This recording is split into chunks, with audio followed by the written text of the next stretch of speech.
नमस्कार दोस्तों, स्वागत करती हूँ आप लोगों का इस वीडियो में। आज की स्टोरी है एक परिवार की कहानी। तो चलिए शुरू करते हैं मेरे साथ इस स्टोरी को।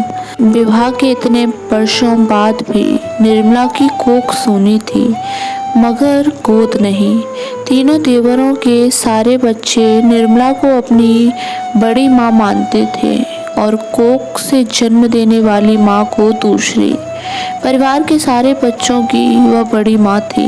घर की 4 बहुओं में से निर्मला सबसे बड़ी थी और बड़ी होने के नाते पूरे घर की कमान भी हमेशा उन्हीं के हाथों में रही। बड़ी माँ के हिसाब से ही सारा घर चलता था। अपनी सासू माँ के गुजर जाने के बाद से ही वह इस जिम्मेदारी को निभाती रही हैं। बड़ी माँ को घर के बच्चों से बहुत ज़्यादा मोह है, मगर सिर्फ लड़कों से। लड़कों को तो खूब लाड दुलार करती हैं, खूब घी दूध खिलाती पिलाती, लेकिन लड़कियों के लिए अक्सर कहती हैं कि बेटियों को दुलार कर ज़्यादा सिर पर चढ़ाने की ज़रूरत नहीं है। मरने के बाद गया जी में अस्थि विसर्जन करने वह नहीं लेकर जाएंगी।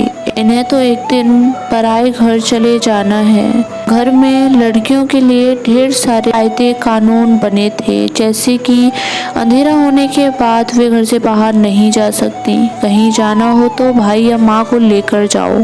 किसी लड़के से किसी तरह की बातचीत पर कड़ाई से पाबंदी थी, जबकि लड़कों के लिए किसी तरह की कोई पाबंदी नहीं थी। उनके तो 7 खून भी माफ थे। वह खाना भी थाली में छोड़ देते तो इसमें भी लड़कियों की ही गलती बता दी जाती। इतना ज़्यादा खाना परोस दोगी तो क्यों नहीं छोड़ेंगे।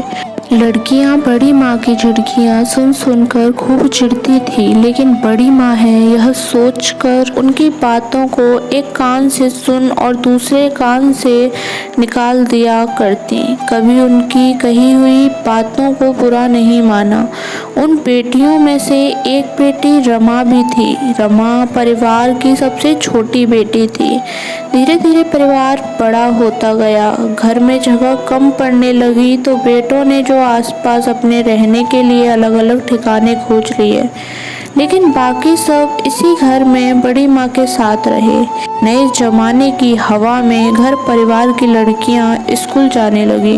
दुनियादारी की समझ बढ़ी तो बड़ी माँ के विचारों में जब तक बच्चों का टकराव ही हो जाता था। समय बदला, लेकिन बड़ी माँ के विचार नहीं बदले। सभी बच्चे सयाने हो गए थे। बड़ी माँ में बदलाव आया था तो सिर्फ इतना कि सयाने बच्चों के आगे अब बड़ी माँ कुछ कम ज़रूर बोलने लगी थी। परिवार के बड़े बेटा बेटियों का विवाह होते होते बड़ी माँ 65 वर्ष की हो गई थी। बेटे बहुओं को देखकर बड़ी माँ की खुशी का ठिकाना न था। उन्हें खूब ढेर सारा आशीर्वाद देती और अपना कलेजा ठंडा करती। परिवार की सबसे छोटी बेटी रमा का भी रिश्ता कर दिया था। रमा की शादी का दिन था। सुबह से ही घर में शादी की तैयारियां चल रही थी।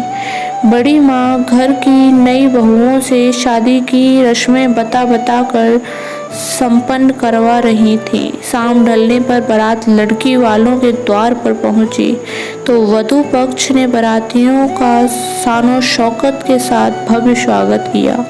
दूल्हे को द्वार पूजा के लिए बुलाया गया। कार से उतरते हुए दूल्हे को देखने के लिए वधू पक्ष के लोग, लड़की की बहनें, भाभियां सभी द्वार पर नजरें गड़ाए हुए थी। घर की छत से रमा और उसकी सहेलियां भी दूल्हे को देखने को उत्सुक थीं। दूल्हा कार से काफी देर में बाहर निकला। वह चाहकर भी चल नहीं पा रहा था। लड़के को 2-3 लोग पकड़कर द्वार पूजा करवा रहे थे। कन्या पक्ष के लोगों ने जब पकड़ने का कारण पूछा तो पकड़े हुए लोगों ने दूल्हे को छोड़ दिया। तभी नशे में धुत दूल्हा धड़ाम से नीचे गिर पड़ा। इसे देखकर कन्या पक्ष के लोगों में हड़कंप मच गया और मारपीट की नौबत आ गई। इस बीच किसी ने पुलिस को बुला लिया। लड़की वालों ने शादी से इनकार कर दिया और पुलिस की मौजूदगी में वर पक्ष के सहमति बनने के बाद ये शादी रोक दी गई और बगैर विवाह के बारात वापस लौट गई। दुल्हन बनी रमा की शादी नहीं हो पाई। जिस दिन से बारात दरवाजे से वापस लौटी है, तब से ही बड़ी माँ का रमा का रहना बहुत अखरने लगा था। कभी कभी तो ताना भी मारती कि मायके में रहने वाली बेटी को भाई भाभियों से हमेशा दबकर रहना पड़ता है। एक बार बारात वापस लौट जाए तो दूसरी जगह रिश्ता होना भी आसान नहीं है। उदास रमा कुछ न बोलती। एक सुबह की बात है, बड़ी माँ पूजा पाठ करने के बाद गौ माता को रोटी खिला रही थी कि अचानक उनके शरीर के दाहिने हिस्से ने काम करना बंद कर दिया। आनन फानन में उन्हें लेकर अस्पताल पहुंचे। डॉक्टर ने बताया कि इन्हें आधे शरीर में लकवा मार गया है, इलाज लंबा चलेगा, इनकी सेवा करनी होगी, इन्हें घर में ही रखिए। 1 महीना हॉस्पिटल में इलाज करवाने के बाद घर के लोगों ने भी घर से ही इलाज करने में भलाई समझी। लकवे की वजह से बड़ी माँ पूरी तरह बिस्तर पकड़ चुकी थी।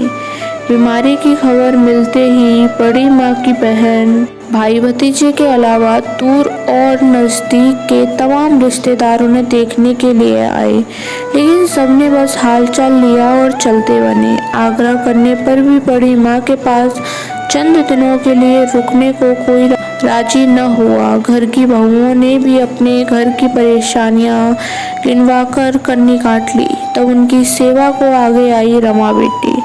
वही रमा बेटी जिसकी बारात वापस लौट जाने के कारण अब उनकी नज़रों में अवांछित रूप से वहाँ रह रही थी। नहलाने, मालिश करने से लेकर उनके कपड़े बदलने तक सारा काम रमा ही करती थी। यहाँ तक कि रमा ने बड़ी माँ की सेवा में दिन रात एक कर दिया। आधी रात में भी बड़ी माँ की एक आवाज़ पर रमा उनके पास खड़ी मिलती। एक दिन जब रमा बड़ी माँ के सिर में तेल लगा रही थी तो उनकी आंखें भर आईं। उन्होंने रोते हुए कहा, मुझे माफ़ कर देना बिटिया, मैं बहुत गलत थी। बेटों के मोह माया में मेरी आंखें अंधी हो गई थी। इतने दिन से हम देख ही नहीं पाए कि स्वर्ग गया जी में नहीं, स्वर्ग तो यही है बेटियों के पास। अगर आपको हमारी स्टोरी पसंद आई हो तो अपनी फैमिली और अपने फ्रेंड्स के साथ शेयर कीजिए और कमेंट में बताएं कि आपको कैसी लगी है स्टोरी। धन्यवाद।